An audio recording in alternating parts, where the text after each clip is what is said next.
So, ayun mga team Katropa Troops, nagbabalik si Ben 10. So, pupunta ako sa ate ko kasi pupunta daw kami sa dagat.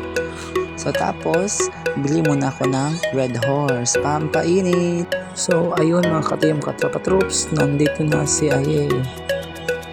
So, yun guys, punta na kami sa ate ko kasi naghulat na siya dito sa dagat. So, karon excited na kayo mainom si Aye. Tanawa na o si Ayo hawid nag-ice kit sa lag-ice running kay wala amay kuan karon ilim ng kit sa ice karong rasa.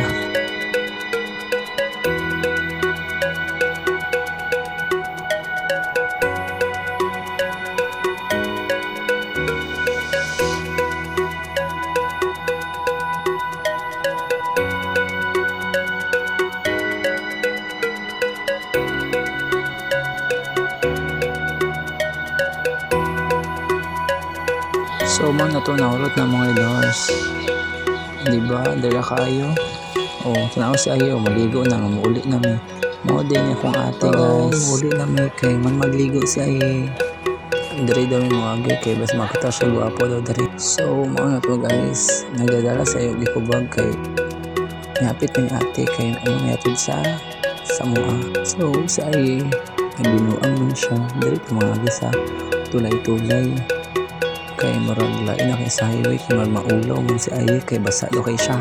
Tapos dali may nangagi sa dike kay gusto siya makatry maagi sa dike. Tapos ako gusto ko diri maagi kay magtiyaga man